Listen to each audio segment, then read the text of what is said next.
My beloved child, lay down every haste in this moment and sit with me. Like a little child called by the Father into the shade at noon, so that I may wipe the dust from your face, straighten your garment, and remind you to look carefully at the road before you take the next step. I do not call you to stop because I want to make your heart heavy, but because I love you so deeply, and I see the very small things moving within the relationships around you. Things you can easily overlook amid the busyness of life. There are fractures that do not begin with a loud clap of thunder, but with a silence that slowly grows cold, with an unspoken word, with an avoiding glance, with a sadness hidden for too long. There are distances that do not arrive in a single day, but quietly grow like the evening shadow across a field.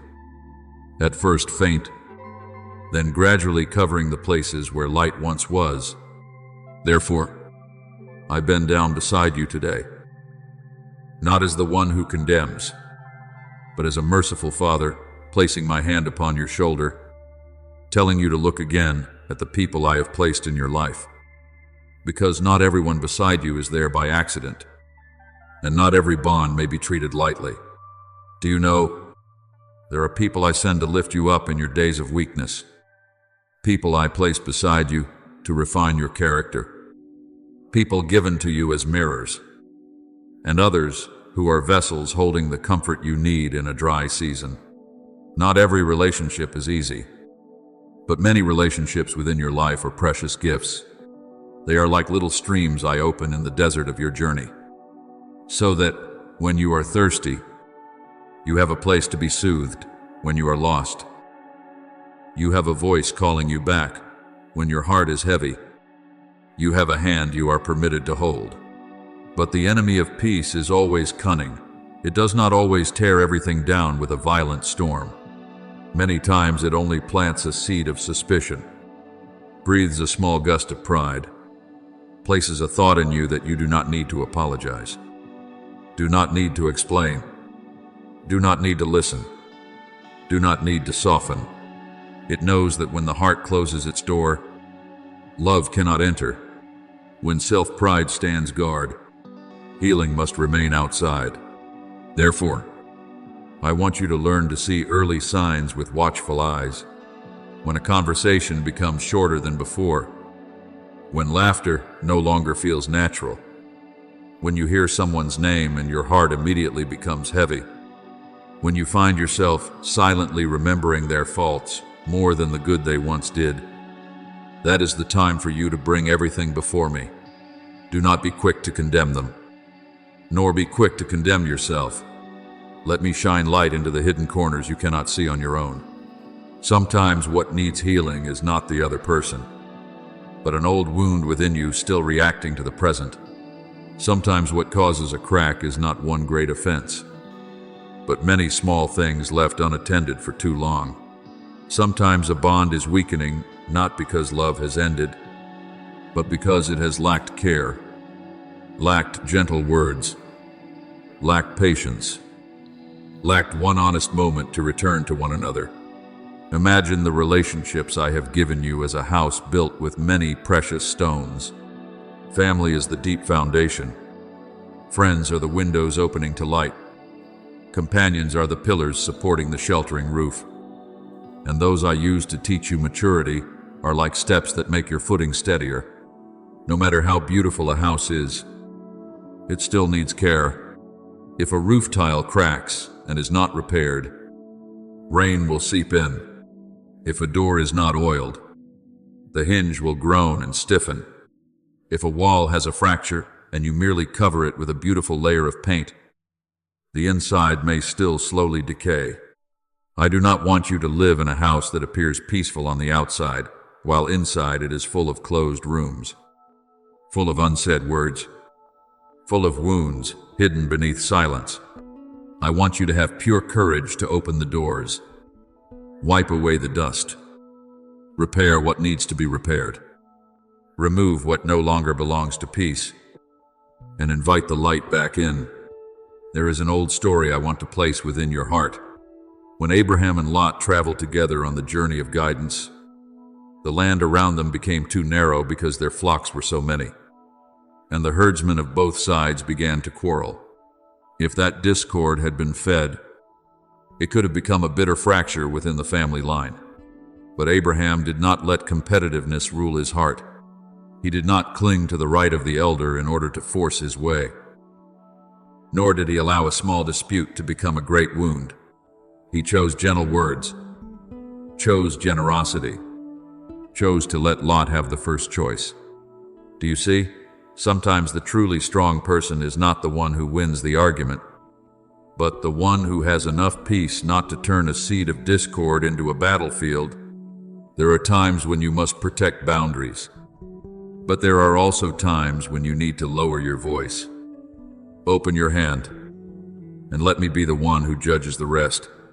Wise yielding does not make you smaller, it makes you more like the light.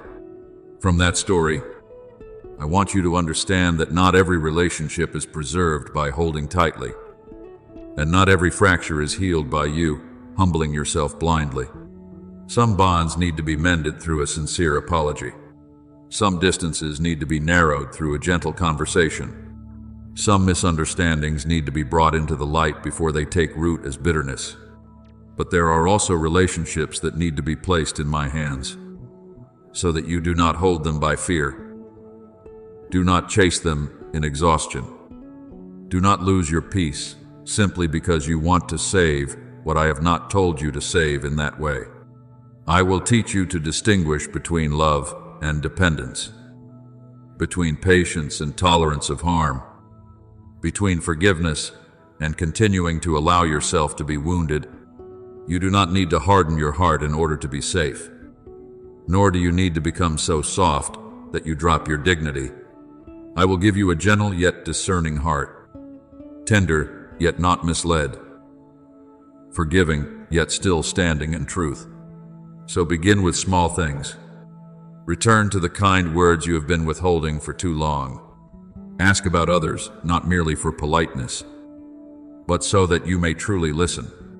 Stop the habit of guessing people's intentions in the dark, because many times what you think is neglect is simply a weariness. They do not yet know how to speak. Be careful with complaints repeated too often, for they can become thorns piercing your own heart. Pull out early the weeds of envy, pride, comparison, suspicion, and judgment. Do not let a garden I have cultivated with grace dry up simply because you are too busy to water it. One gentle word can reopen a closed door. One drop of humility can soften hardened ground. One sincere act can save a season of flowers before it fades. I am not telling you to keep everyone in the same position in your life, because there are seasons when I change distance to protect you and also to mature others. But I want you not to be careless with what is fading. Let me walk with you through every corner of the garden, every room, every bridge between you and others. Wherever something needs repair, I will show you how to repair it. Wherever something needs to be released, I will give you peace to release it without bitterness. Wherever there is still room for revival, I will teach you to water it with patience, cultivate it with understanding, shelter it through silent prayer, and tend it with pure love. You do not enter this work alone. I am with you in every difficult conversation. Every moment you must lower your ego. Every time you choose love instead of self-defense. Every time you choose truth instead of false silence. Remember, my beloved, relationships preserved in the light will become places where blessing flows. When you treasure those I have placed beside you, you are treasuring part of the plan I have for your life. When you heal what can be healed, you are partnering with me to prevent brokenness from spreading. When you uproot bitter seeds while they are still small, you are protecting tomorrow's harvest of peace. I do not want you to live alone inside a fortress of self-defense. Nor do I want you to lose yourself in unhealthy bonds. I want you to walk among people with a clear heart, open hands, eyes that know how to recognize what is precious, and a heart wise enough to preserve what I give. Draw closer to me, and you will know whom to draw near to, whom to step back from, what to say, when to be silent, what to repair, and what to place in my hands. Under my guidance, bridges that seemed weak can be strengthened again. Gardens that seemed dry can turn green again. And bonds that seemed cracked can become testimonies of restored grace. My beloved child, there will come a day when you look back at the places that were once fractured in your life, and instead of asking why I delayed, you will bow your head and understand that even that delay was a form of mercy. There are wounds that, if covered too quickly, still fester within. Ruins that, if rebuilt too hastily, still stand on an unchanged foundation. Things that, if I touched only lightly so that you no longer hurt, would make you think you had been renewed, when in truth, you had merely returned to the old path with an outwardly adjusted appearance. I do not want to heal you like someone temporarily patching a torn garment so it can be used for a few more days. I want to weave that garment again with new thread, with new truth, with new faith, with a way of living that no longer relies on your own strength. Therefore, when you cry out that I can do all things in a moment, I do not deny that cry. I can, but my love does not hurry according to your impatience. My love is more patient than the pain you are enduring, deeper than what you are asking for, and sees farther than even the deliverance you are longing for. You once thought what you needed most was to be taken out of the painful place, but I saw that what you needed more was to be transformed right there within it. If I pulled you out too soon, you might still carry the old way of thinking, the old fear, the old habit of self-protection, the old false belief that you are safe only when you control everything yourself. I do not want you to come out of the fire while still being the old person trembling before the next flame. I want you, within that very fire, to learn that there is one who stands with you. I want you, within that very long night, to realize that my light does not depend on the sun of circumstance. I want you, within that very emptiness, to hear my voice not as a distant idea, but as warmth close by, as a hidden hand placed beneath each step you take. You ask me to repair the broken part, but I am rebuilding something deeper. You ask me to wipe away your tears, but I also want to turn the place where those tears fall into a stream that nourishes seasons to come. Do not fear the times when you feel forgotten. There are seeds buried in the ground not because they have been rejected, but because they need the darkness of the soil to crack open and begin new life. If a seed could speak, perhaps it too would ask why the sky has disappeared, why the light is gone, why it must lie still in a cold enclosed place. But precisely in that covered place, the mystery begins to unfold. I do the same with you. There are seasons when I hide you from the noise, so your roots may grow deep. There are days when I do not give you easy answers, because I am teaching you to trust even when you do not yet understand.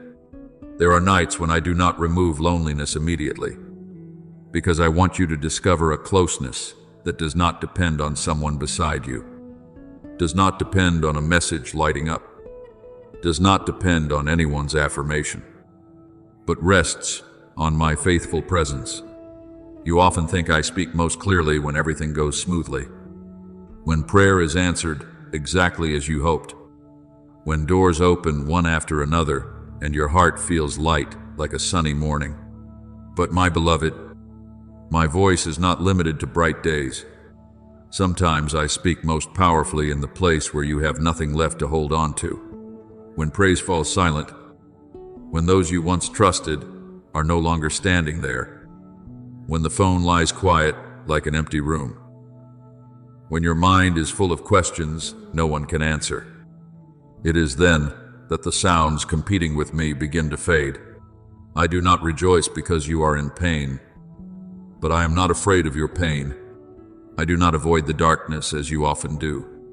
I enter it before you, wait for you in the silence, and turn the place you thought was the end into a holy classroom where you learn a new language, the language of trust, surrender, and peace that does not need everything to be explained.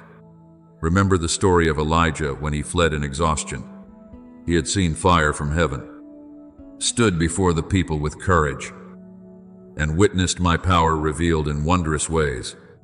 Yet afterward, he still became so weary that he only wanted to lie down under a tree and give everything up. I did not condemn him for his weakness. I did not come to him with accusation, nor did I force him to stand up immediately to prove he was still strong. I gave him rest, gave him food, gave him sleep, then led him to a quiet place. There, I did not reveal myself only through the violent movements that people easily recognize. I taught him to listen to the gentle whisper. Do you see? There are people who have walked through great miracles and still need me to meet them in very small tenderness. There are people who have been strong before crowds and still need me to lift them up where no one sees. And there are times when I do not explain at length, but simply come close enough for the weary one to know that they have not been abandoned. Therefore, when you are in a dark season, do not be quick to conclude that I am silent. Perhaps I am lowering every surrounding noise so that you may recognize a deeper sound. Do not think I am only present where you feel strong. I am also in the room where you silently weep. Do not think I am present only when your prayers flow smoothly in words. I also hear the sighs you do not know how to name. Do not think pain is the final period of the story. In my hands, a place that seems like burial can become a place of planting. The crack that once made you ashamed can become an opening for light to pass through. The part of your life you once thought was desolate can become a field where others find hope when they hear you speak, not from theory, but from lived experience sanctified by me. A day will come when you stand before people who are broken as you once were broken. They will not need a cold sermon, nor hurried words of comfort spoken merely to fill the silence. They will need someone who has walked through the abyss and still has light in their eyes. They will need to hear that there are places that seem dead, yet I can still make flowers bloom there. They will need to know that my restoration is not merely erasing the mark of pain, but transforming that mark into a testimony of grace. And when that day comes, you will understand why I did not patch you quickly. If I only made your pain disappear, you might speak only of escape. But when I lead you through pain and remake you from within, you will speak of new life, of the hand that did not let go, of the long night that became a place of encounter, of tears transformed into seeds. I know there are times when you grow tired because the process feels too slow. I know you have asked why others seem to be healed faster, given easier paths, lifted out of trials sooner. But my beloved, the road I have for you does not need to look like anyone else's. I do not measure love by the speed at which you are delivered from your circumstance, but by the faithfulness I place into every step you take. Sometimes the miracle is a door opening. Sometimes the miracle is that you are still standing while the door has not yet opened. Sometimes the miracle is a sickness being removed. Sometimes the miracle is that your heart does not turn to stone, even after walking through days of pain. Sometimes the miracle is that I change the circumstance. Sometimes the miracle is that I change you so deeply that the circumstance no longer has the power to rule over you as it once did. Let me do that deep work in you. Do not snatch the needle from my hand because you want to patch yourself quickly. Do not cover the crack with beautiful paint just so others will think you are fine. Do not despise hidden seasons, because it is there that I am laying the foundation again. I am teaching you a stability that does not come from self-made strength, a gentleness that is not crushed by sorrow, a faith that does not depend on outward light, when you can no longer see the way. Hold on to me. When you no longer know what to say, remain still before me. When you no longer have strength to prove yourself, let me call you by your name. I do not need you to understand everything before you can rest in me. I only invite you to trust that even in the darkest place, I am still the one who is working. One day, you will look back and realize that the darkness did not swallow you, because I was there. Pain did not define you, because I rewrote its meaning. The cracks did not take away your worth, because through them, I brought light into places that had once been closed. You will no longer be ashamed of your journey, because you will know that every stretch of the road has been touched by my hand. Keep walking, my beloved, not with the old strain of forcing yourself forward, but with a new reliance upon me. I do not merely bring you out of brokenness, I transform that very place into an altar of faith, a testimony of restoration, a story that will one day lift up many others. And when you tell it, you will not speak as one who has merely heard about miracles, but as one who has seen flowers grow from land that seemed to have no life left. My beloved child, there are seasons when I do not answer you with an outward echo. Do not immediately open a clear sign. Do not place in your hands the full explanation you desire, because I am inviting you to step out of the narrow room of questions that keep circling without end. You have grown tired from having to interpret everything yourself, why that person does not understand your heart, why that door remains closed, why the thing you prayed for with tears has not yet changed, why others seem to move faster while you stand in a long silence. I know you have searched for answers in people's eyes, in small signs, in one person's advice, in another person's speculation, and in the end, your heart became even more tangled, like someone walking through a crowded marketplace where every voice pulls you in a different direction. Therefore, my silence is not an empty space for you to be confused, but a gentle hand drawing you out of the noise, placing you somewhere purer, where you no longer have to fight every explanation, every misunderstanding, every unformed fear. I want you to understand that not everything must be explained immediately for peace to be possible. There are answers that, if they came too early, would only feed your habit of control. There are things I withhold, not because I want to deprive you, but because I want to teach you to stand firm without holding the whole map. You often think you would be more secure if you knew the reason for every event, knew every person's thoughts, knew the exact day and hour your prayer would be answered. But I see deeper than you see. I know that when you depend too long on your own understanding, your heart becomes tied to fragile things. Today, I am not calling you to a long sheet of explanations. I am calling you to myself. For the source that keeps you is not other people speaking correctly about you, not circumstances becoming immediately favorable, not every door opening at once, but my presence sustaining you even when you do not yet understand. In the silence I give, you will learn a strength different from the strength you once knew.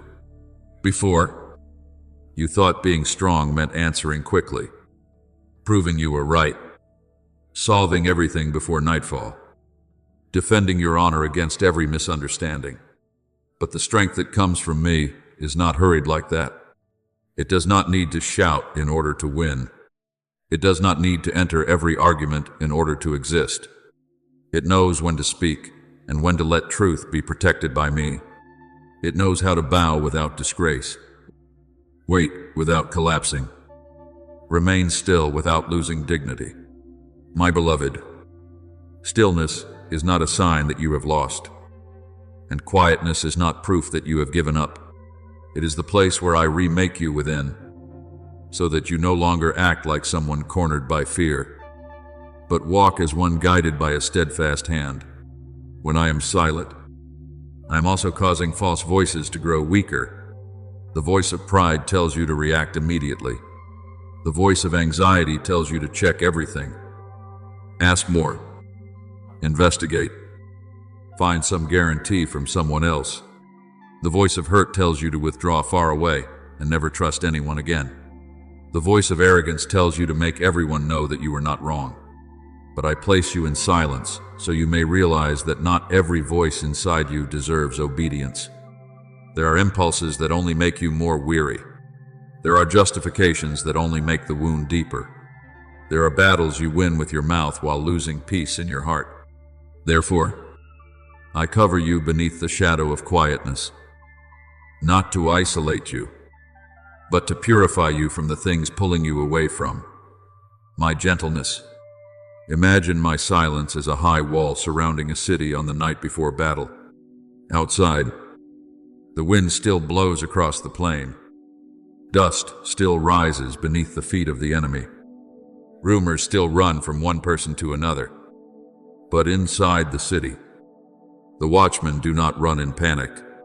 They stand in their places, light the lamps, check the gates, and listen for the command of the king they trust. I do the same with you. I do not always remove you from the battle immediately. Sometimes I bring you into the inner room of preparation. There, you no longer hear the crowd, no longer become stirred up by provocations, no longer are controlled by the noisy rhythm outside. There, I place weapons back into your hands: patience, wisdom, tenderness, discernment, and holy courage. You will not come out from that place with the panicked posture of someone trying to save themselves, but with the calmness of one who knows who is going before them. I want you to remember the story of Jehoshaphat, when the people of Judah faced an army so vast that human strength could not withstand it. The king did not rush into a strategy born of fear, nor did he hide his helplessness beneath a proud exterior. He turned his people back to seek me, stood before me with humility, and when human strength was exhausted, my guidance was revealed. The wonder is that victory did not begin with the clash of swords, but with worship, with my people standing in the position of faith before they saw the result. Do you see? There are battles not won by your noise, but by quiet obedience. There are enemies not defeated by you saying more and more, but by you standing in the place where I have set you, guarding your heart from panic, and letting me arrange what you cannot arrange. Therefore, when you do not hear me, answer immediately. Do not quickly think I have gone far away. Sometimes I am hiding you in the secret room to heal your impatience. Sometimes I am teaching you to distinguish between my voice and the voice of the need for instant reassurance. Sometimes I am causing the sources you once clung to fall silent, so you may realize they were never strong enough to hold you. People may misunderstand you, but they do not have the authority to rewrite the truth I know about you. Circumstances may not have changed yet, but they are not the throne that rules your life. Your prayer may not yet be answered in the way you hoped, but not one of your tears falls outside my care. I do not need to prove my presence by immediately changing everything. Many times I prove it by keeping you from falling apart amid what has not yet changed. My beloved, what I am doing in you is deeper than an answer. I am building within you a place of stability that the storm outside cannot casually invade. I am teaching you to walk without being dragged by rumors, by glances, by delay, by the feeling of being forgotten. I am transforming silence from something you fear into a place of refuge. One day you will understand that there are seasons when I am quiet, not because I have no word, but because I want that silence itself to become the lesson. In that quiet space, you learn that you do not need to know everything in order to trust. You do not need everyone to understand you correctly in order to stand firm. You do not need circumstances to be favorable in order to keep your heart pure. You do not need to hear a loud sound to know that I am working. Some of my deepest works take place without trumpets, without announcements, without watching eyes, yet they are more enduring than everything built in noise. Let my quietness cover you like a cloak in the cold night. When your mind wants to run and seek one more confirmation, return to me.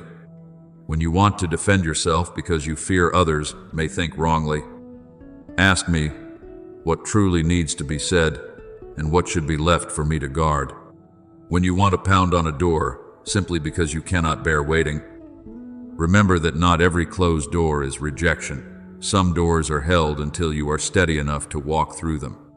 I do not train you in chaos, because you are not a wanderer with no place of belonging.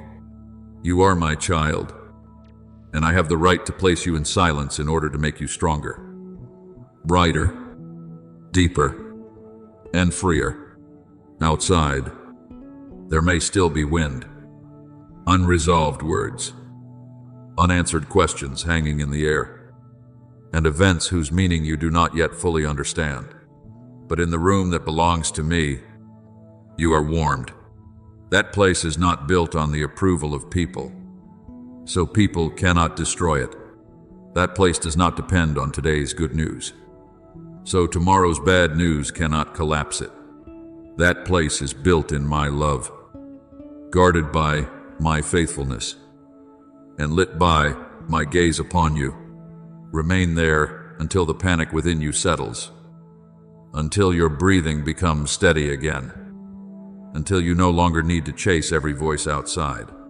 Then, when I open the door, you will step out, not like someone who has just escaped a fear, but like one who has been entrusted with authority and silence, not to create noise, but to carry my peace into the very place that once made you tremble.